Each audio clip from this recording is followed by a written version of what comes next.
আমরা এই মুহূর্তে দাঁড়িয়েছি নয়নের মাংসের দোকানে। এখানে কিছুক্ষণ আগে যেই ভূমিকম্প হয়েছে অর্থাৎ 10:58 সেই ভূমিকম্পে কিন্তু এখন পর্যন্ত 3 জন নিহতের একটি খবর পাওয়া যাচ্ছে, যার মধ্যে একজন রিক্সা চালক, একটি শিশু রয়েছে এবং আরেকজন পথচারী রয়েছে। আপনি দেখতে পাচ্ছেন এখানে একটি জটলা দেখা যাচ্ছে। কিছুক্ষণ আগে আমরা ফায়ার সার্ভিসের সাথে কথা বলেছিলাম, তারা আমাদেরকে জানিয়েছেন যে 10:58 ভূমিকম্প হওয়ার কিছুক্ষণ পরেই কিন্তু নয়নের মাংসের দোকান এবং আরমানি ট্রলার এই অঞ্চল থেকে একটি ফোন আসে, যেখানে জানানো হয় যে একটি ভবনের একাংশ ধসে পড়েছে। এরপরই ফায়ার সার্ভিসের একটি টিম সেখানে যত দ্রুত সম্ভব এখানে চলে আসে। তবে এই যে 8তলা ভবনের ছাদের যেই কার্নিশ যেটি ভেঙে পড়েছে, এই ভেঙে পড়ার নিচেই নয়ন নামে একজন ব্যক্তি রয়েছে, যার একটি মাংসের দোকান ছিল।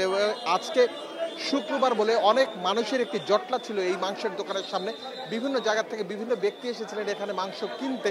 তার মধ্যে কতজন আহত হয়েছে এবং শিশুটি কিভাবে আহত হয়েছে সবকিছু কিন্তু এখন পর্যন্ত নিশ্চিত করে বলা যাচ্ছে না। তবে ফায়ার সার্ভিসের পক্ষ থেকে জানানো হয়েছে এখানে এখন পর্যন্ত 4 জনকে তারা ঢাকা মেডিকেল কলেজ হাসপাতাল নয়, তারা মিটফোর্ড হাসপাতালে পাঠিয়েছে এবং সেখানের যারা কর্তব্যরত চিকিৎসক সেখান থেকে 3 জনকে তারা মৃত ঘোষণা করেছে, এমনটা আমরা জানতে পারছি। আপনি দেখতে পাচ্ছেন এই যে ভবনটি রয়েছে এটি 8তলা ভবন। এই ভবনের ঠিক নিচেই নয়নের মাংসের দোকান এবং এই নয়নের মাংসের দোকান কিন্তু আশপাশের এলাকায় প্রচুর জনপ্রিয়, যেমন জনপ্রিয় খলিলের মাংসের দোকান। সুতরাং বিভিন্ন জায়গা থেকে এখানে কিন্তু অনেকেই মাংস কিনতে আসেন। এমনটাই হয়েছে আজকের সকালেও, কারণ ছুটির দিন থাকায় বিভিন্ন জায়গা থেকে এখানে মানুষ এসছেন মাংস কিনতে এবং তার সামনে একটি জটলা ছিল, যেই জটলা যেখানে ছিল তার উপরে একটি সাইমানা ছিল, অর্থাৎ উপর থেকে যে কার্নিশটি ভেঙে পড়ে সেটি সাইমানার উপরে পড়ে, এরপরেই কিন্তু সাধারণ মানুষের মাথায় পড়ে। এখানে নিচে একটি রিক্সা দাঁড়ানো ছিল, যে রিক্সা চালক ছিলেন তার মাথার উপর ভাগে পরে কিছু ইট, এছাড়া আশপাশের একটি বাচ্চা এবং এক পথচারীর মাথায় গুরুতর পরে। এই 3 জন ব্যক্তি নিহত হয়েছেন বলে পুলিশের পক্ষ থেকে এবং বিভিন্ন পক্ষ থেকে আমাদেরকে নিশ্চিত করা হয়েছে। আমরা দেখতে পাচ্ছি এখানে আর্মির একটি টহল টিমও রয়েছে। পুরান ঢাকায় বিভিন্ন সময় যখন দুর্ঘটনা হয় তখন কিন্তু এই অনিয়মের বাড়িগুলো নিয়ে প্রশ্ন ওঠে এবং বিভিন্নভাবে কথা ওঠে, কিন্তু এরপরে সব হারিয়ে যায়। কারণ আজকের সকালে যে ভূমিকম্পটি হয়েছে এই ভূমিকম্পে একাংশ ভেঙে পড়ে এই ঘটনা হয়েছে। মাত্র 5.7 মাত্রার ভূমিকম্প। এটি যদি এছাড়া এখানে আমরা দেখতে পাচ্ছি আর্মির একটি টহল টিম রয়েছে, যারা এখান থেকে উৎসুক, যারা জনতা রয়েছেন বিভিন্ন জায়গা থেকে এখানে এসছেন, তাদেরকে সরিয়ে দেওয়ার চেষ্টা করেছেন। আমরা নয়নের মাংসের দোকানের যিনি নয়ন রয়েছেন তার সাথে একটু কথা বলতে চাই, তিনি এখানে রয়েছেন। আমরা তার সাথে একটু জানবো যে আজকের যেই ঘটনা ঘটেছে এখানে নয়নের মাংসের দোকানের সামনে সেই ঘটনাটি কি ছিল, আমরা নয়নের মুখ থেকে একটু শুনবো। 50টা বাদ ছিল, 50টা বাদ পড়ে গেলাম ভাই। একটা মরণে কি একটা মানে একটা মরণ কি জিনিস এই চোখ দিয়ে দেখলে বুঝতে পারবেন না ভাই। মনে আমাদের গলা মলা সব আমাদের হয়ে গেছে ভাই। এটা কি হয়ে গেল আজকে আমার লোকজন রে বা আমি বাঁচছি ভাই আজকে তেল পাওয়ার জন্য ভাই। তেল পা ছিল বাস ছিল 50টা বাসে একটা বাস আলাম ছিল, সব বাস ভেঙে পড়ে গেছে। জি জি জি ভাই চোখ দিয়ে লাইভ দেখছি ভাই। এই বাসটা যখন ভেঙে পড়ছে আমার তেল বাজারে আমরা বেঁচে গেলাম, যারা আগে পাশে ছিল লোক অত কিছু লোক আহত হয়েছে ভাই। চোখ দিয়ে দেখছি ভাই, রিস্কে উঠে দিলাম, ব্যান উঠে দিলাম, মানে চোখ দিয়ে দেখলাম ভাই তখন কি জিনিস সেটা আজকে নিয়ে মানে আমি বুঝি আমি আজকে মরে গেছি। আপনার এইটা চাপ এইটা বড় বড় এইটা পড়ছে ভাই, যেমন বিল্ডিং এর লিল আমার লিল দিই না 7তলা উপরে বিল্ডিং এর 7তলা বিল্ডিংটা পড়ছে, এটা 5তলা পড়ে না, সব 5তলা ওই 7তলাতে। যারা গুরুতর আহত এরা কি করতেছিল এখানে? যারা গুরুতর আহত ভাই আমাদের লোকজন যা ছিল, আমরা যখন নিজে ছিলাম আমরা সবাই রিস্কের উঠে দিলাম, কারো মিটফোর্ড পাঠাইলাম, কারো ঢাকা মেডিকেল পাঠাইলাম। ওইখানে থাকলে বুঝতে পারবেন না না চলো রাস্তায় আমার দোকানে যা ছিল তো বেঁচে গেছে ভাই, তেল পাওয়ার জন্য বেঁচে গেছে। বা আমি তো মরতাম ভাই, আমার দোকানের স্টাফ মরতো ভাই। আমার দোকানের স্টাফ 30 জন কাজ করে ভাই, 35 জন কাজ করে। কারণ আমার একটা লোক আহত হয়েছে, মামা আমার আপন মামা হাত ভেঙে গেছে, মাথা ব্যথা পেয়েছে।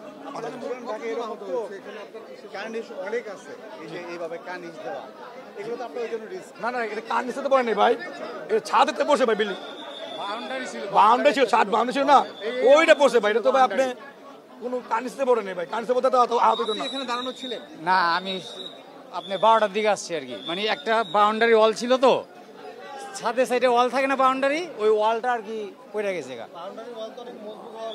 ওই ওয়ালটাই এইটা আসলে এখানে আমরা শুনতে পাচ্ছি ভূমিকম্প 5.7 মাত্রা যে ভূমিকম্প হচ্ছে সেই ভূমিকম্পের বাউন্ডারি ওয়ালটি ভেঙে পড়েছে এমনটি জানাচ্ছিলেন এখানে নয়ন। এছাড়া আমরা উৎসুক জনতা দেখতে পাচ্ছি, এখানে আর্মির একটি টহল টিম এখানে এসেছে যারা উৎসুক জনতাকে সরিয়ে দিচ্ছেন। এছাড়া আমরা আরো বেশ কয়েকজন ব্যক্তির সাথে একটু কথা বলতে পারি, যদি আমরা একটু কথা বলি। আপনি কি এখানে ছিলেন? না, আমি বাসায় ঘুমিয়েছিলাম। কি শুনলেন? আমি তো বাসায় ঘুমিয়ে শুনলাম যে এরকম একটা ঘটনা ঘটছে, তো ওই হিসাবে আমি আসছি। উপরে আবার আমার অফিস। আপনি তো পুরান ঢাকায় থাকেন, জি। সবকিছু মিলিয়ে এই যে পুরান ঢাকাকে কতটুকু আসলে নিরাপদ মনে করেন? আসলে ওই হিসাবে তো পুরান ঢাকাটা একেবারেই নিরাপদ না। আর যে পরিমাণ ভূমিকম্পটা হয়েছে ওই হিসাবে আল্লাহ আমাদের উপর বিশেষ রহমত নাজিল করেছে, তাহলে তো এগুলো সব ভেঙে পড়ার কথা। কিন্তু যথেষ্ট ঝুঁকিপূর্ণ অবস্থায় থাকেন, কারণ আপনি নিশ্চয়ই জানেন যে একটি বিল্ডিং এর পাশে আর একটি বিল্ডিং লাগোয়া অবস্থায় থাকে এবং এই প্রত্যেকটি ভবন কিন্তু অনেক আগের করা, অর্থাৎ পুরান ঢাকার একটি আইন রয়েছে, হেরিটেজ সংরক্ষণ আইন, যে আইনের বলে পুরান ঢাকায় কিন্তু সচরাচর সাধারণত কেউ নতুন ভবন করতে গেলে একটি বাড়তি ঝক্কি ঝামেলা পোহাতে হয়। সেক্ষেত্রে দীর্ঘদিনের যে পুরনো ভবনগুলো রয়েছে সেই ভবনগুলোতেই অনেকটা বাধ্য হয়ে এখানকার যারা মানুষ রয়েছেন তারা এখানে থাকেন এবং বসবাস করেন। আজকের দিনের সকালটা কিন্তু এমন নাও হতে পারতো, অন্যান্য দিনে এই যে সড়কটি দেখছেন এই সড়কটি ধরে কিন্তু মানুষের একটি চলাচল থাকে। এছাড়া এখানে নয়নের যে মাংসের দোকান, সেই মাংসের দোকান ধরে সবসময় জটলা থাকে, কারণ এই পুরো এলাকাটি এই মাংসের দোকানের নামেই পরিচিত। সেক্ষেত্রে বিভিন্ন ধরনের মানুষ বিভিন্ন জায়গা থেকে এখানে আসেন মাংস কিনতে এবং এখানে কথা বলেন। এছাড়া এই সড়ক ধরে বিভিন্ন জায়গায় যান। সবকিছু মিলিয়ে আরমানিটোলার এটি একটি ব্যস্ত সড়কে বলা যায়। এই সড়কে এই দুর্ঘটনাটা অনাকাঙ্ক্ষিত। এছাড়া পুরান ঢাকার যেই ভবন রয়েছে সে বিষয়ে আমরা ফায়ার সার্ভিসের সাথে কথা বলেছিলাম। তারা বলেছেন যে পুরান ঢাকার অর্ধেকের বেশি ভবন ঝুঁকিপূর্ণ হিসেবে তারা আগেই চিহ্নিত করেছে এবং সেখান থেকে ঝুঁকিপূর্ণ যে স্থানগুলো রয়েছে সেই স্থানগুলো থেকে যারা বসবাস করছে সাধারণ নাগরিক রয়েছেন তাদেরকে সরিয়ে ফেলার এবং অন্য জায়গায় সরে যাওয়ার কথা বিভিন্ন সময় বলা হয়েছে। এবং সেক্ষেত্রে কিন্তু আমরা দেখতে পাচ্ছি এখানে পুলিশের নয় আর্মির একটি টিম রয়েছে যারা ঘটনাস্থল পরিদর্শন করছেন এবং ঘটনাস্থলের উপরেই কিন্তু ছোপ ছোপ করে পড়ে আছে রক্ত দেখতে পাচ্ছেন। আর্মির টিমটি এখানে এসে তারা যেই ক্যাওয়াস, অর্থাৎ এখানে প্রথম দিকে যেই তথ্য ফায়ার সার্ভিস আমাদেরকে জানিয়েছিল সেটি আরমানিটোলা একটি ভবন ধসে পড়েছে, কিন্তু পরবর্তীতে তারা এটি নিশ্চিত করে জানায় যে ভবন নয়, এটি ছিল ছাদের যেই কার্নিশ নয়, ছাদের যে সাপোর্ট চারদিকের দেয়াল থাকে সেটি, এটি ভেঙে পড়েই কিন্তু বস্তুতপক্ষে এখানে 3 জন নিহত হয়েছেন এবং বেশ কয়েকজন আহত হয়েছেন। আমি যদি আপনাকে একটু দেখাই, এখানে একটি ট্রিপল দিয়ে কিন্তু এই যে ঘটনাস্থলটিকে ঢেকে রাখা হয়েছে। ঠিক এই জায়গাটিতেই অর্থাৎ একটি রিক্সা ছিল, যেই রিক্সাটি এই জায়গাটিতে একটি রিক্সা ছিল। এছাড়া এর আশেপাশেই কিন্তু ছিল বিভিন্ন জায়গার যেই অন্যান্য যেই লোকজন এখানে দাঁড়ানো ছিল, উপর থেকে নিচে ভেঙে পড়ে কার্নিশের উপর হয়ে তারপর মানুষের মাথায় পড়েছে। সেক্ষেত্রে বেশ কয়েকজন আহত হয়েছেন, 3 জন নিহত হয়েছেন, এমনটি আমরা তথ্য মারফত জানতে পেরেছি। এখানে উৎসুক জনতার একটি ভিড় দেখছি, ফায়ার সার্ভিস রয়েছে, এখানে পুলিশ রয়েছে, এখানে অন্যান্য মানুষজন, এলাকার স্থানীয় মানুষজন খবর শুনে এখানে চলে আসছেন। আমরা যদি আরেকজন ব্যক্তির সাথে একটু কথা বলতে চাইবো, তিনি এখানে ছিলেন এবং আমরা তার কাছ থেকে জানবো আসলে সকাল থেকে এখানে কি ঘটনা ঘটছে, মানে কি হয়েছে, আপনি কখন এখানে এসে দেখলেন যে এই ধরনের ঘটনা ঘটেছে? আমরা তো বের হয়ে বাজারে গেছি, বুঝছেন, এই উপর থেকে পড়ছে। মানে আপনি কি দেখলেন?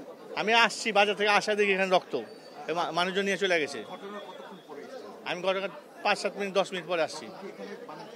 না, এখানে রক্ত দিচ্ছি, আমি রক্ত ছিল, মানুষজন নিয়ে চলে গেছে, মিটফোট চলে গেছে।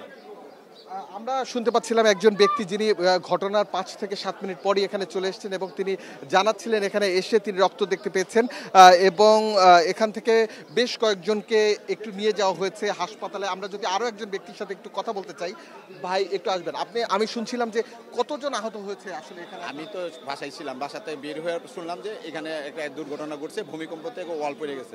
ভূমিকম্পের সময় কোথায় ছিলেন? আমি বাসায় ছিলাম, তখন ঘুমিয়েছিলাম। আপনি কি নিরাপদ ফিল করছিলেন? না না না না অস্থিরতা সিল করতে আমি বলতেছি যে এইভাবে মানে যেভাবে আমি মানে উঠছি আমি শুধু খালি বললাম যে লা ইলাহা ইল্লা আনতা সুবহানাকা ইন্নী কুনতু মিনাল জালিমিন এইটাই পড়তেছি আর কিছু পড়তেছি পারি নেই মানে আমি মুখেতে কোনো ভাষা নেই আমার হাত পাও কাঁপতেছে শুনলাম এখানে দুর্ঘটনার মধ্যে মানে ভূমিকম্পতে ওয়াল পড়ে গেছে পরে আমি আবার বাসা থেকে চলে আসলাম। আপনার বাড়িতে তো পড়ে যেতে পারতো, তাহলে এই পুরান ঢাকাকে ঝুঁকিপূর্ণ হ্যাঁ ঝুঁকিপূর্ণ এছাড়া হেরিটেজের নাম করে বিভিন্ন সময় যে ভবন তুলতে দেয় না, এটি কতটুকু যৌক্তিক বলে আপনি মনে করেন? না যৌক্তিক না, এটা তো পুরনো ঢাকা, তারপরে আপনার অনেক সমস্যা। তারপর হেরিটেজ যে বললেন আপনি, আছে এখানে এলাকা অনেক হেরিটেজ ভবন আছে, এটা ভেঙে তুলতেছে, এটা তো অনেক সমস্যা। বিভিন্ন সময় পুরান ঢাকার মানুষ কিন্তু সমস্যার মধ্য দিয়ে চলেন। এছাড়া পুরান ঢাকা একটি জনাকীর্ণ এরিয়া, এখানে আশেপাশে এখানে মাইকিং করে ইতিমধ্যেই জানানো হচ্ছে যে পাবলিক ভিড় করবেন না। তারপরও এখানের যারা পাবলিক রয়েছেন তারা কিন্তু উৎসুক জনতা এখানে আসছেন, কেউ ছবি তুলছেন। এছাড়া গণমাধ্যম কর্মীদের একটি ভিড় এখানে দেখা যাচ্ছে। সবকিছু মিলিয়ে এখানকার পরিস্থিতি, যেটি আমি যদি একটু ব্যাখ্যা বিশ্লেষণ করে বলতে চাই, তাহলে এখানে অনেকেই রয়েছেন পাবলিক। আমরা যদি যারা এখানে এসছেন তারা কোন জায়গা থেকে শুনে এসছেন, কি শুনেছেন, সে বিষয়টি একটু আমরা সাধারণ মানুষের কাছ থেকে একটু জানবো। এবং পাবলিক ইতিমধ্যে মাইকিং করে জানানো হচ্ছে পাবলিকের পক্ষ থেকে একটা প্রতিবন্ধকতা তৈরি করছে। ভাই, আপনারা কি ধরনের দিক নির্দেশনা এখন দিচ্ছেন? এখন আমরা দিক নির্দেশনা দিবে আমাদের যে এমপি সাহেব আসছে, এমপি প্রত্যাশী, উনি দেখেন কি করবে। আর আমাদের তো আপনারা এখানে জনগণ কি ভিড় হয়ে আছে, আপনারা কি করছেন? আমরা দেখতে পাচ্ছি এখানে একজন ব্যক্তি যিনি এখানে দাঁড়িয়ে জি জি জি এখন আমরা বর্তমানে যে দুর্ঘটনা ঘটে গিয়েছে এটাকে আমরা প্রোটেক্ট দেওয়ার জন্য আমরা নিজেরা কাজ করতেছি, এবং কোনো লোকজন যাতে বিশৃঙ্খল না করতে পারে, এবং যাতে আর দ্বিতীয় যাতে দুর্ঘটনা যাতে না হয়। এখনো অনেক বিল্ডিং বা অনেক জায়গায় ঝুঁকিপূর্ণ আছে, যে কোনো সময় হয়তো একটা পড়তেও পারে। দেখা যায় আমাদের একটা দেয়াল ধসে পড়ে গেছে, এটা তো কেউ জানতেছে না। এই লোকজন যদি ভিড় যদি না করে বা যানজট না করে, তাহলে আমাদের কাজ করতে সুবিধা হবে। মিডিয়া ভাই আছেন যারা আছে, তাদের কাজ করতে অনেক ভালো হবে। যেহেতু ভূমিকম্প হয়ে গিয়েছে, সেহেতু আশপাশের কোনো ভবন আরো ক্ষতিগ্রস্ত হয়েছে কিনা সেই বিষয়টি এখানে প্রচারণার মাধ্যমে চালানো হয়েছে। বিভিন্ন জায়গায় আরো কিছু ভবন আমরা দেখতে পাচ্ছি, যেই ভবনগুলো কিছুটা হলেও ক্ষতিগ্রস্ত হচ্ছে। এছাড়া পাবলিক যারা রয়েছেন, সাধারণ মানুষের একটি উপচে পড়া ভিড় রয়েছে, যারা বিভিন্নভাবে দাঁড়িয়ে দেখছেন যে কোন জায়গা থেকে, কোন ভবনটি থেকে এই যে ভবনের যে সাইড রেলিং রয়েছে সেটি ভেঙে পড়ছে। আমরা যদি আপনাদেরকে একটু ভবনটি দেখাই, 8তলা ভবনটি, এই 8তলা ভবনের নিচেই কিন্তু নয়নের মাংসের দোকান। আমরা যদি দেখাই, এই যে ভবনটিতে উপরে একজন মানুষ দেখতে পাচ্ছেন, যেই মানুষটি দাঁড়ানো, ওখানেই কিন্তু পাশের রেলিংটি ছিল এবং ওই রেলিংটি ভেঙে নিচে পড়ে তারপরে মানুষ আহত হয়েছে। আমরা এখানে যে বিষয়টি জানতে পেরেছি, একজন রিক্সা চালক নিচে দাঁড়ানো ছিলেন, এছাড়া একজন শিশু এবং একজন পথচারী, এই 3 জন নিহত হয়েছেন বলে প্রাথমিকভাবে তথ্য আমরা পাচ্ছি। তবে এখানের যারা উৎসুক মানুষ তারা বলছেন যে ধরাধরি করে ঘটনার পরই তারা হাসপাতালে পাঠিয়ে দিয়েছেন, বিভিন্ন হাসপাতালে, কাউকে ঢাকা মেডিকেলে, কাউকে মিডফোর্ড মেডিকেল কলেজ হাসপাতালে, এখানকার নিকটস্থ যে হাসপাতাল রয়েছে সেই হাসপাতালে তাদেরকে পাঠানো হয়েছে। তবে সর্বসাকল্যে এখানে আহতর সংখ্যাটি কত সে বিষয়টি নিশ্চিত করে বলা যাচ্ছে না। তবে প্রাথমিকভাবে ফায়ার সার্ভিস জানিয়েছে 4 জন আহত হয়েছে, যার মধ্য থেকে ইতিমধ্যেই 3 জন মারা গেছে, এমনটা আমাদেরকে নিশ্চিত করেছে বংশাল থানা পুলিশ। এবং আমরা হাসপাতাল কর্তৃপক্ষের সাথে কথা বলেছিলাম, তারা আমাদেরকে জানিয়েছেন বেশ কয়েকজন এখন পর্যন্ত আহত রয়েছে। তবে গণমাধ্যম কর্মী, সাধারণ মানুষের একটি ভিড় দেখা যাচ্ছে। আপনারা যদি দেখতে পাচ্ছেন যে ভবনটি, এই ভবনটির উপর থেকেই কিন্তু পড়েছে যেই ছাদের রেলিং রয়েছে, সেই রেলিং ভেঙে নিচে পড়েছে। বেশ কিছু রেলিংটি ছিল কনক্রিট ইটের, একটি ঢালাই রেলিং ছিল। কারণ ভূমিকম্পের ফলে এই যে পুরান ঢাকার জনাকীর্ণ অথবা পুরান ঢাকার এই জীর্ণ ভবনগুলো কিছুটা হলেও হেলেছে, এবং সেটি যখন জার করতেছিল এরপর থেকে রেলিংটি ভেঙে নিচে পড়েছে, এমনটা আমাদেরকে জানিয়েছেন এখানকার প্রত্যক্ষদর্শীরা। কেউ কেউ এখানে এসে তারপরে যারা এখানে ছিল ঘটনার পরপরই তাদেরকে কিন্তু সবাইকে হাসপাতালে পাঠানো হয়েছে। আমরা যদি এখানে ঠিক স্বপনের সেলুন, এই পাশে 90 কেপি ঘোষ স্ট্রিট আরমানিটোলা, এই যে স্বপনের সেলুনটি রয়েছে, আমরা যদি এই স্বপনের সেলুনে একটু যেতে চাই এবং এই যে ভবনটি রয়েছে ভবনটির ঠিক অপোজিটে, তাহলে আমরা একটু কথা বলতে চাই এই সেলুনে থাকা এখানে যারা বসা রয়েছেন তাদের মধ্যে কেউ এখানে কোনো প্রত্যক্ষদর্শী রয়েছেন কিনা সেই বিষয়টি একটু আমরা জানতে চাইবো এবং দেখবো। আমরা তাদের সাথে একটু কথা বলতে চাইবো যে আপনারা এখানে এসেছেন, কি শুনেছেন কি? এখানে যারা রয়েছেন তারা এসে বসে আছেন কিন্তু তারা কিছুই শোনেননি, অর্থাৎ এখানে যারা এসছেন এই লোকগুলো অতিরিক্ত মানুষ হিসেবেই এখানে এসছেন এবং তারা এখানকার উদ্ধার তৎপরতা বলেন এবং সাধারণ আইন শৃঙ্খলা রক্ষাকারী বাহিনী বলেন তাদের কাজে বিঘ্ন ঘটাতে এখানে এসছেন। যারা দুর্যোগ অথবা বিভিন্ন জায়গায় আসেন এবং এইরকম দর্শনার্থী হয়ে আসেন, এটি কোনো অকেশন নয়, তবুও তারা কেন এসছেন সে বিষয়টি এখন পর্যন্ত নিশ্চিত নয়। তবে এখানে এক একজন এসে যে যার মতো করে এটি একটি দুর্ঘটনা হয়েছে সে জিনিসটি বোঝা যাচ্ছে না, কিন্তু এটা একটি দর্শনীয় স্থান হয়ে উঠছে মুহূর্তের মধ্যে, যেটি প্রতিরোধে বিভিন্ন সময় আইন শৃঙ্খলা রক্ষাকারী বাহিনীকেও বেগ পেতে হয়। এমন সময় আমরা এখানে দেখতে পাচ্ছি একজন ব্যক্তি রয়েছে। কি দেখেছেন আপনি? আমি ভাই ঘুমেছিলাম, ঘুমে থেকে উঠে দৌড় পায়রা এসে রাস্তায় বেরোইছি গোলের ভিতরে সামনে, তখন দেখি যে আপনার দুজন লোক শুয়ে আছে, মানে পড়ে রয়েছে, আর একটা মহিলা সিগারেট বাড়তেছে, এখান থেকে রক্ত বেরোইতেছে, একটা লোকের মানে মাথার ঘিলু বাইরে গেছে, চোখ একটা বাচ্চার চোখ টোক বাদ হয়ে গেছে, মানে রক্ত বেরোতেছে প্রচুর। তো আইসা দেখে তো মনে করেন হাত পাও কাঁপা শুরু করে হয়ে গেল, মানে এই অবস্থায় কখনো দেখি না এইরকম চোখের সামনে মর্মান্তিক ঘটনা। তো এক পর্যায়ে এক ভ্যান আইসা মিটপুর হাসপাতালের দিকে নিয়ে গেছে। এই পর্যন্ত আমরা ভাই 4 জন আহত হয়েছে এই পর্যন্ত, আর কি আমরা নিজ চোখে দেখছি, পরে আশেপাশে হয়েছে কিনা আমরা সঠিক বলতে পারবো না। আপনারা তারপরে হ্যাঁ মিটফোর্ড হাসপাতালে পাঠাইছে। মানে ঘটনা দেখে কোন কোন জায়গায় ইনজুরি হয়েছে আপনি কি দেখলেন? মাথায়, হ্যাঁ মাথার ঘিলু বাইরে গেছে, আর বাচ্চাটার চোখ ডান পাশের চোখটা বেরিয়ে গেছে, মহিলাটার ডান পাশের চোখের এখান দিয়ে অনেক ক্ষয়ক্ষতি হয়েছে, মাথাটা ফেটে গেছে, মানে এরকম ভাবে মানে দেখে ভাই ওরকম শরীর তখন কাঁপতেছিল, মানে এরকম জীবনে কখনো দেখি নাই সামনে মর্মান্তিক এত বড় দুর্ঘটনা ভূমিকম্প। একজন প্রত্যক্ষদর্শী বলছিলেন যিনি মিটফোর্ড হাসপাতালে 4 জনকে পাঠিয়েছেন বলে দাবি করছেন যে এখানে যারা আহত হয়েছে তার মধ্যে একজন রিক্সা চালক, একজন শিশু এবং একজন নারী সদস্য রয়েছেন যারা গুরুতর আহত অবস্থায় মিটফোর্ড হাসপাতালে যাদের পাঠানো হয়েছে। রক্তক্ষরণে তাদের মৃত্যু হতে পারে এমনটা প্রাথমিকভাবে ধারণা করা হচ্ছে এবং পুলিশের পক্ষ থেকেও এমনটা জানানো হয়েছে আমাদেরকে। আমরা দেখতে পাচ্ছি যে এই ঘটনাস্থল যেখানে রক্ত ছোপ ছোপ করে পড়ে আছে সেই জায়গাটি ঘিরে ফেলা হচ্ছে, পর্দা দিয়ে বাঁশ দিয়ে ঘিরে ফেলা হচ্ছে এবং আইন শৃঙ্খলা রক্ষাকারী বাহিনী এখানে এই কাজটি সম্পন্ন করছেন যাতে কোনো ধরনের ঘটনাস্থল, অর্থাৎ যেটি ঘটনাস্থল সেটি উপর থেকে কেউ আপাতত না যায়। ইতিমধ্যেই তারা আলামত সংগ্রহ করছে পুলিশের পক্ষ থেকে এবং তাদের পক্ষ থেকে বলা হচ্ছে এই ঘটনায় অপমৃত্যুর মামলা হবে না, কাউকে দায়ী করে মামলা হবে সে বিষয়টি কিন্তু এখনো নিশ্চিত নয়। পুলিশের পক্ষ থেকে অবশ্যই আইনি ব্যবস্থা তো তারা নিশ্চয়ই নেবেন। এখানে যারা রয়েছেন পুলিশ কর্মী, ফায়ার সার্ভিস, তারা চেষ্টা করছেন যে এখানকে উৎসুক জনতা সরাতে, কিন্তু কোনোভাবেই তারা কিন্তু সেই জিনিসটি পারছেন না।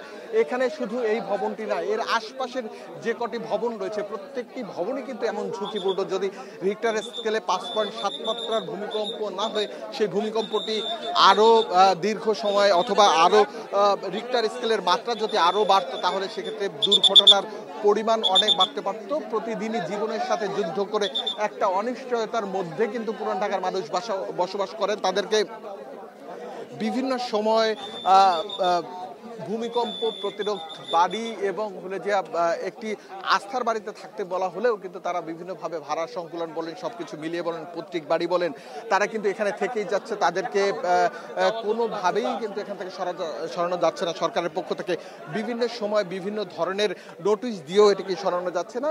এই আরমানিটোলার এই অংশে এখন আপনারা দেখতে পাচ্ছেন যে পর্দা দিয়ে যে ঘেরা অংশটি, সেই ঘেরা, এছাড়া আমরা পাশের বাড়িগুলোকে যদি একটু দেখাই, প্রত্যেকটি বাড়ি কিন্তু পুরনো, এক একটি বাড়ি কত বছর আগে করা হয়েছে সে বিষয়টি কিন্তু নিশ্চিত নয়। এই যে পাশের বাড়িটি আপনারা দেখতে পাচ্ছেন যে এই পাশের বাড়িটি কিন্তু বিভিন্নভাবে ক্ষতিগ্রস্ত এবং এই ছাদের একটি অংশ কিন্তু আগেই ধসে পড়েছে এই বাড়িটি। তাহলে এই বাড়িটি কতটা ঝুঁকিপূর্ণ সেটা নিশ্চয়ই জানেন, কিন্তু এই বাড়িতেও বসবাস করে প্রতিদিনই আমাদের এমন দুর্ঘটনা বলেন, এমন ধরনের বিষয়গুলো বলেন যেটি কাভার করে আমাদের চলতে হয়। তবে এখানে মানুষের জীবনের যে নিরাপত্তা, সেই নিরাপত্তা কতটুকু রয়েছে সেটি আমরা নিশ্চয়। আপনি এই পাশের বাড়িটি যদি একটু বিশ্লেষণ করেন, এটিকে কেমন দেখতে পাচ্ছেন বলেন তো? পুরানা বাড়ি, এই বাড়িটি, এটি জরাজীর্ণ বাড়ি না? হ্যাঁ পুরানা বাড়ি, অনেক পুরানো বাড়ি। এগুলি আসলে অ্যাকচুয়ালি ঝুঁকিপূর্ণ। এটা থাকা কতটা নিরাপদ? ঢাকা তো সম্পূর্ণ নিরাপদবিহীন, নিরাপদ না। 5.7 মাত্রায় ভূমিকম্প না হয়ে যদি এই মাত্রাটা আরো বাড়তো, 10 সেকেন্ড হইতো, তাহলে আমাদের পুরান ঢাকার অধিকাংশ ভবনে ঘেঁষে পড়তো।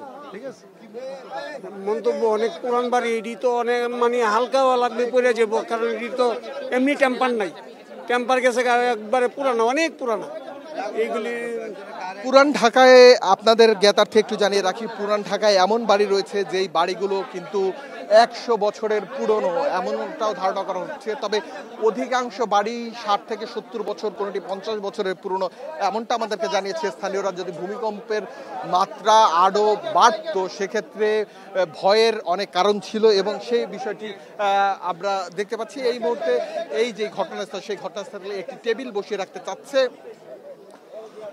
বস্তুতপক্ষে আইন শৃঙ্খলা রক্ষাকারী বাহিনী, যাতে করে ঘটনাস্থল শনাক্ত এবং আলামত কোনোভাবে নষ্ট না হয়। যদিও এখন পর্যন্ত যেই জায়গাটিতে এই দুর্ঘটনা ঘটেছে সেই জায়গাটি ঘিরে বিভিন্ন ধরনের সাধারণ মানুষ, উৎসুক জনতা, আইন শৃঙ্খলা রক্ষাকারী বাহিনী এবং যারা আপনাদেরকে আরেকটি বিষয় যদি দেখাই, এখানে আপনারা দেখতে পাচ্ছেন প্রচুর মোবাইল, মানুষজন ভিডিও করছে, কিন্তু তারা যে কেন এখানে এসছেন সে বিষয়টি কিন্তু তারাই বলতে পারবেন। একটি দর্শনীয় স্থান হিসেবে তৈরি হয়ে গিয়েছে ইতিমধ্যেই এই স্থানটি। কোনোভাবে আইন শৃঙ্খলা রক্ষাকারী বাহিনীর কথা কেউই শুনছেন না, তারা এখানে আসছেন, এখানে দেখে যাচ্ছেন, ঘুরে যাচ্ছেন এবং তারা কথা বলছেন, বিভিন্নভাবে ছবি নিচ্ছেন, সবকিছু মিলিয়ে তারা ফেসবুকে ছবিটি ছাড়ছেন, শেয়ার করছেন। একটি উল্লাসের মতো অবস্থা এখানে কিন্তু ঘটে যাচ্ছে, অর্থাৎ কোনোভাবেই উৎসুক জনতাকে ফেরানো যাচ্ছে না। এবং এই পথ ধরে যারা যাচ্ছেন সেই জায়গাটি ধরে কিন্তু রাস্তা আটকে দেওয়া হয়েছে এবং আটকে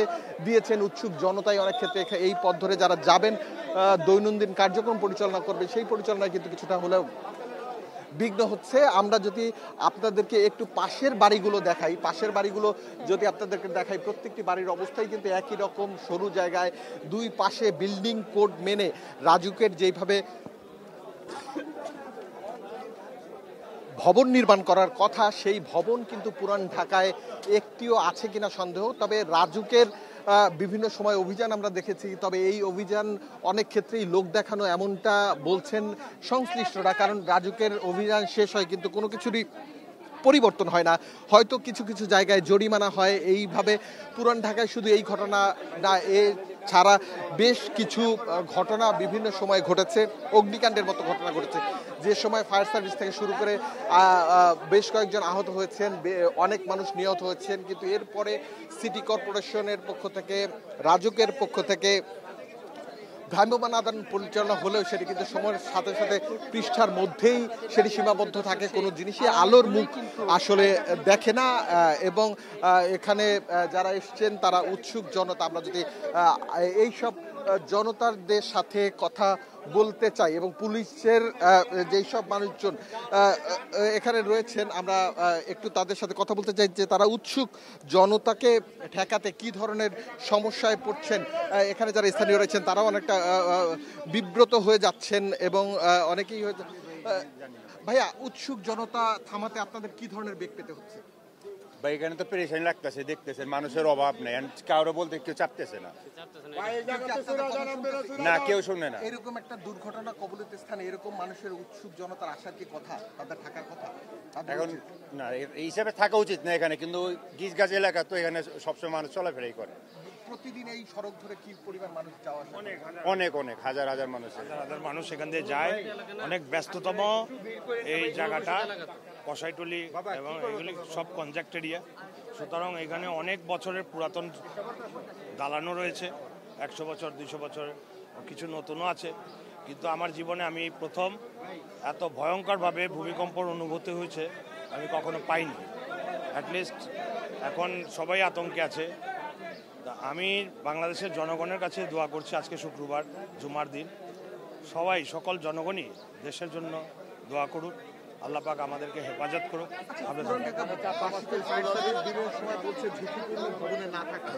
কিন্তু তারপরও তারা আসলে ছেড়ে যেতে পারছে না। এটা কারণ হচ্ছে অনেকের আর্থিক সহায়তা পাওয়া যায় না, ফান্ডামেন্টালি ভালো না। বিভিন্ন লোকে কাজের সাথে জড়িত রয়েছে বিভিন্ন জায়গায়, অনেক দিন ধরে বাপদাদার বাসায় রয়েছেন, মানে জেনারেশন 4 জেনারেশন বাসায় রয়েছেন, কেউ এখন ছাড়তে চাচ্ছে না। আর যারা একটু উন্নত হয়েছে তারা এখান থেকে চলে গেছে, রিপ্লেস হয়েছে। আর যারা আছে এখানে অনেকে ব্যবসায়িক এরিয়া, তো এটা পুরো ওল্ড টাউনটা হচ্ছে আপনার ব্যবসায়ী এলাকা। এখানে কর্মজীবী, ব্যবসায়ী, বিভিন্ন মানুষের এখানে আনাগোনা থাকে, তারা বসবাস করতেছে, আবাসন স্থল প্লাস বিজনেস মার্কেট। কিন্তু সবচেয়ে বড় কথা, আল্লাহ পাক ইচ্ছা ছাড়া আমরা কিছুই করতে পারবো না। আপনি যতই যা কিছু করেন। কি কি ধরনের দোকান রয়েছে এখানে? বেশিরভাগই রয়েছে মাংসের দোকান রয়েছে, পুরোটা খানা দাওয়ার দোকান আছে। মোটমাট এটা রাত পর্যন্ত 2টা-1টা পর্যন্ত জমজমাট থাকে। এখানে ব্যবসা বাণিজ্য এখানে আছে, বিভিন্ন কম্পিউটারের প্যাকেজিংয়ের ব্যবসা রয়েছে, মাংসর দোকান রয়েছে, হোটেল রয়েছে। আর এটা অনেক জনবসতি এলাকা। তো আমি তো 4-5টা স্কুল আছে, বড় স্কুল, বাংলাদেশের প্রতিষ্ঠিত আহমদ বাউন স্কুল, আনন্দময়ী স্কুল, আনমাদুল্লাহ স্কুল। এখানে সব ছাত্রছাত্রী এখান দিয়েই চলে যায়। যাবার যারা এখানে স্থানীয়, আমরা এখানে যারা স্থানীয় আছি, আমাদের চলাচলও বেশিরভাগই দিক দিয়েই, কারণ আমাদের মেন রোডটা জাম থাকে। কারণ তখন আমরা এই চিপা গুল্লি দিয়েই আমাদের বেরোতে হয় এলাকার বাইরে। আবার এলাকা প্রবেশ করতে হলে আমরা এটা ব্যবহার করি। হ্যাঁ, আর এটা সবচেয়ে বড় কথা হচ্ছে এখানে দুর্ঘটনা অবস্থাতে একটা অ্যাক্সিডেন্ট হয়ে গেছে, এটা তো আর বলার কিছুই নাই। কারণ এখানে দোষ দেখার কেউই নাই, কারণ এটা আল্লাহ পাকের ইচ্ছা, একটা দিচ্ছে, আল্লাহর হুকুম হয়েছে। পুরান ঢাকাবাসী যারা বলছেন তারা অনেকটা বাধ্য হয়েই কিন্তু পুরান ঢাকায় থাকছেন। বিভিন্ন সময় সরকারের অভিযান, রাজুকের অভিযান, এছাড়া সিটি কর্পোরেশন অভিযান, কোনো কিছুতে তারা পাত্তা দিতে পারছেন না। এই কারণ এখানে দীর্ঘ বছরকে বছর, অর্থাৎ 1 থেকে 150 বছর, 200 বছর ধরে এখানে মানুষজন এখানে থাকছেন। এই কারণে কেউ পৈতৃক সম্পত্তি ছেড়ে যেতে চাচ্ছে না। এছাড়া পাশাপাশি তাদের ব্যবসা বাণিজ্য সবকিছুই পুরান ঢাকা কেন্দ্রিক। সুতরাং অন্য জায়গায় গেলে তাদের আর্থিক ক্ষতির মুখে পড়তে হবে, এমনটাই অনেকে বলছেন। সুতরাং তারা জীবনের ঝুঁকি নিয়ে অনেকটা ভাগ্যের উপরেই তাদের জীবনটা তারা পরিচালনা করেন এবং রাখেন। আমরা যদি আরও একজন ব্যক্তির সাথে একটু কথা বলতে চাই, যিনি এখানে এসছেন এবং তিনি ঘুরে দেখছেন, বিভিন্ন জায়গায় ব্যবসায়ী হবেন হয়তো পুরান ঢাকার, তবে তাদের একটি কথা কোনোভাবেই যাতে এই যে দুর্ঘটনা, এটি প্রাকৃতিক দুর্ঘটনা এবং এই দুর্ঘটনার পেছনে কারো কোনো হাত নেই। সুতরাং এই দুর্ঘটনার দায় পুরান ঢাকাবাসী কাউকে যেটা দিতে চাচ্ছেন না, এমনটাও কিন্তু কয়েকজন বলছেন। তবে আমরা এই আশপাশের এলাকা ঘুরে দেখেছি, এখানে বিভিন্ন ধরনের যে ভবনগুলো রয়েছে সেই ভবনগুলো কিন্তু প্রত্যেকটি জরাজীর্ণ। আমি যদি আপনাকে পাশের একটি ভবন দেখাই, এটি কিন্তু দোতলা ভবন এবং এই ভবনটি অন্তত পক্ষে 1 থেকে 150 বছর আগে হয়েছে, যেটি ধারণা করছেন এখানকার স্থানীয়রা যারা দীর্ঘদিন পর্যন্ত এখানে বসবাস করেন। অধিকাংশ মানুষেরই আসলে ধারণাই নেই যে এই ভবনগুলো কত আগে হয়েছে, কারণ তাদের জন্মের অনেক আগে হয়েছে। তারা তাদের বাপের মুখে, দাদার মুখে শুনেছেন যে ভবনটি হয়েছে, ভবন হয়েছে, এটা হয়েছে। প্রকৃতপক্ষে এই এলাকার মানুষজন অনেকটা বিভিন্ন ব্যবসামুখী। আরমানিটোলা এটি একটি ব্যস্ততম সড়ক। এছাড়া এর চারদিকে ঘিরেই কিন্তু বিভিন্ন ধরনের স্কুল রয়েছে, যেই স্কুলের শিশুরা, স্কুলের শিক্ষার্থীরা এই সড়ক ধরেই বিভিন্ন সময় যাতায়াত করেন, যার ফলে এটি একটি ব্যস্ততর সড়ক বলাই যায়। সেক্ষেত্রে এই যে দুর্ঘটনা হলো এবং দুর্ঘটনা যেই প্রাণহানি হলো, যেই বিষয়টি আমরা জানতে পেরেছি, একজন রিক্সা চালক, একজন নারী এবং একটি শিশু যারা এই দুর্ঘটনায় পড়ে এখানে প্রাথমিকভাবে নিহত হয়েছেন, যে বিষয়টি এখন পর্যন্ত আমাদের কাছে তথ্য রয়েছে। এছাড়া আমরা যদি আপনাদেরকে একটু জানাই যে এই দুর্ঘটনার পর যারা আহত এবং নিহত হয়েছেন তাদেরকে মিটফোর্ড হাসপাতালে নিয়ে যাওয়া হয়েছে, যাদেরকে মিটফোর্ড হাসপাতালে নিয়ে যাওয়া হয়েছে। আমরা একটু মিটফোর্ড হাসপাতালে যাব, সেখানকার কর্তব্যরত যারা চিকিৎসক রয়েছেন তাদের সাথে কথা বলবো এবং কথা বলে আমরা জানার চেষ্টা করব যে আসলে কি ঘটেছে, কয়জন এসেছে, তাদের যারা আহত হয়েছেন তাদের শারীরিক অবস্থা কি, এবং এই যেই ব্যক্তি যারা একজন মহিলা, একটি শিশু এবং একটি বাচ্চা নিহত হয়েছে, সেই তাদের অবস্থা কি, তাদের পরিচয় আমরা শনাক্ত করার চেষ্টা করব।